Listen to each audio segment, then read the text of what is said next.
Walk into any gun shop today and what do you see? A wall of matte black plastic. It's an ocean of budget rifles that feel like they were 3D printed in a basement. They call them modern sporting rifles. Let's be real, most of them feel like Tupperware with a trigger. We have been sold a lie.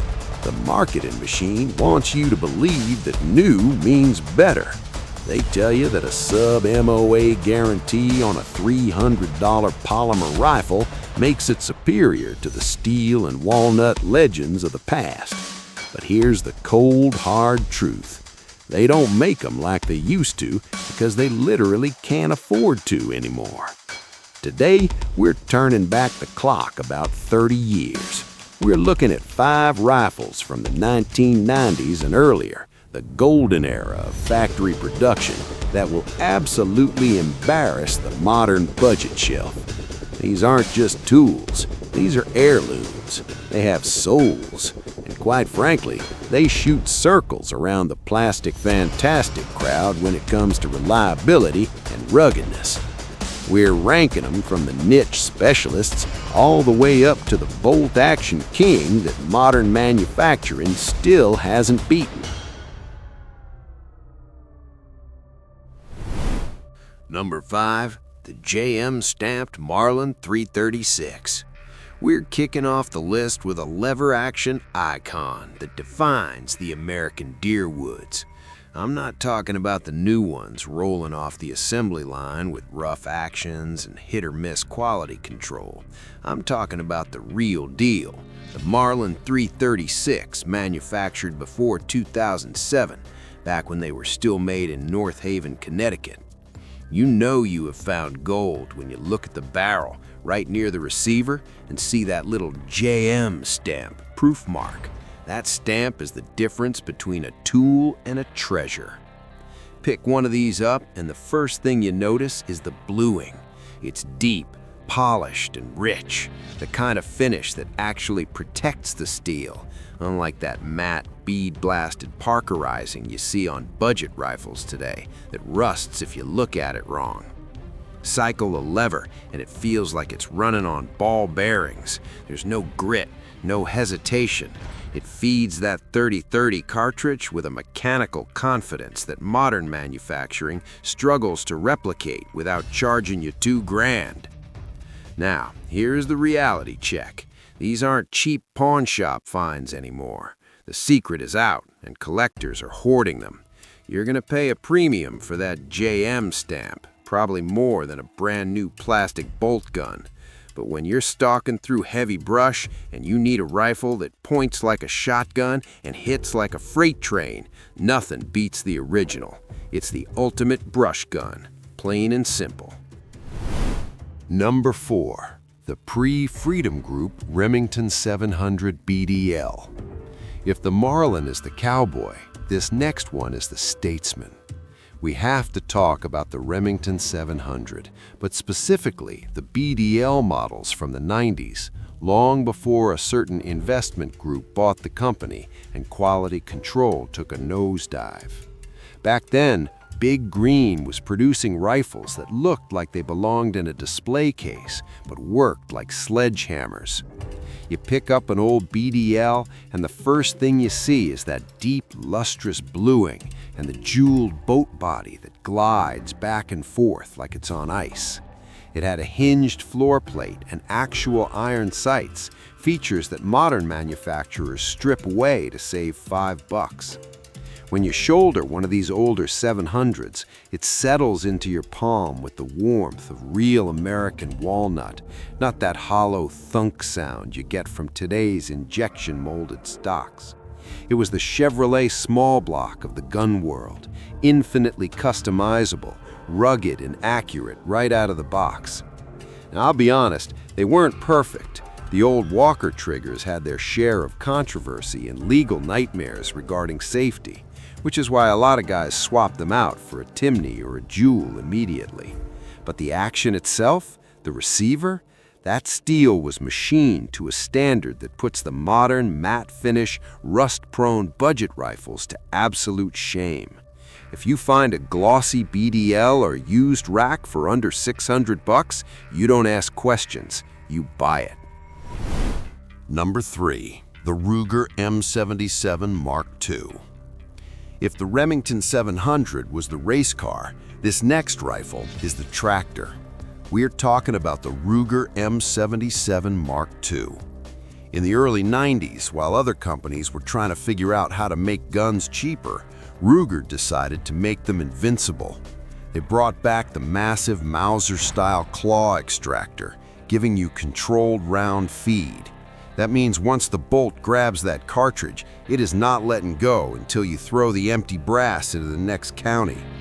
Modern budget rifles use flimsy little spring-loaded extractors that can slip or break when things get dirty. The Ruger, it just eats. The genius of this rifle was in the details that you don't even think about until they fail on other guns. The scope mounts weren't screwed on. They were machined directly into the receiver itself. There are no screws to rattle loose, no bases to strip out. It is one solid chunk of American steel. Whether you had the classic walnut stock or that legendary boat paddle synthetic stock that looks ugly but could survive a nuclear blast, you knew you were holding a tool that would outlive you. Now, I'm not going to lie to you, these things weren't perfect. We used to call the factory trigger the lawyer trigger because it was so heavy it felt like you were trying to drag a cinder block across a gravel road with your index finger. You almost always had to drop in a Timney or get a gunsmith to polish it up. And the barrels from that era were known to be minute of deer rather than minute of angle. But if you slipped down a ravine and slammed your rifle against a granite boulder, you didn't check zero. You just wiped off the mud and kept hunting. Number 2. The New Haven Winchester Model 70 Classic. If the Ruger is the tractor, this next rifle is the muscle car that finally remembered its heritage. We have to talk about the Winchester Model 70 Classic, specifically the ones made in New Haven, Connecticut from the early 90s up until the factory closed its doors in 2006. For decades, shooters complained that Winchester ruined the rifleman's rifle back in 1964 by switching to a cheap push-feed action. Well, in the 90s, they finally listened. They brought back the massive external claw extractor and the controlled round feed, giving us a rifle that combined modern steel with the reliability of a safari gun. The ergonomics on these New Haven guns were just different.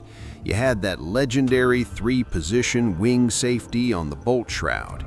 It is, hands down, the best safety design ever put on a bolt-action rifle. You can lock the firing pin, but still cycle the bolt to unload the chamber safely, something the Remington 700 couldn't do at the time. The trigger wasn't a complex box of springs and housings. It was a simple, open geometry design that was rugged, easy to tune, and virtually impossible to clog up with field debris. Now here's the catch. A lot of these rifles from the 90s came with a gimmick called the Boss system, a muzzle brake that let you tune barrel harmonics. It worked for accuracy, sure, but it was so loud it would make your ears bleed and blow dirt into your guide's face. Most guys hated it. Also, the quality control in the final years before the factory closed in 2006 got a little spotty. But if you find a clean, classic sporter or featherweight from the mid-90s without the Boss brake, you are holding the last great breath of the original American Winchester Empire. Number 1. The Browning A-Bolt II Medallion. We have arrived at the number 1 spot, and quite frankly, this is the rifle that ruined modern guns for me. We are talking about the Browning A-Bolt II, specifically the Medallion or Hunter grades produced in the 90s. While Remington and Winchester were fighting over who had the best action, Browning just quietly built a rifle that felt like a Swiss watch. The first time you cycle the bolt on an A-Bolt II, it ruins you. It has a 60-degree bolt throw, meaning you only have to lift the handle a tiny bit to unlock it. It's lightning fast and gives you plenty of clearance for big scopes, unlike the 90-degree throw on a Remington that can pinch your thumb against the optic. The fit and finish were startling. They glass-bedded these rifles at the factory, a custom shop upgrade that came standard. And the magazine system? Pure genius. It was a detachable box magazine that clipped onto a hinged floor plate, giving you the speed of a magazine-fed rifle with the security of a fixed one. Now, I'll be honest, it was almost too pretty. The high-gloss polyurethane finish on the medallion stock was like a mirror, and if you dragged it through a briar patch, you would cry. Also, the trigger assembly is an enclosed box that is a nightmare to work on compared to a Model 70. But when you look at the deep engraving on the receiver and the chrome-plated bolt head, you realize you are holding a level of craftsmanship that simply does not exist in a production rifle anymore. Today, to get this level of polish and precision, you're paying $3,000 for a custom build. In 1995, you just bought it off the shelf. That is why it's the king. So there's the reality. We traded polished bluing and walnut for matte black oxide and injection molded plastic. Are modern rifles accurate? Sure. Are they cheap? Absolutely. But they're disposable tools. The rifles on this list were built to be handed down to your grandkids, not traded in for the next trend. I want to know what's in your safe. Do you still hunt with a rifle from the 90s, or have you switched to the modern stuff? Drop a comment and tell me what old iron you refuse to retire. Stay dangerous. Subscribe.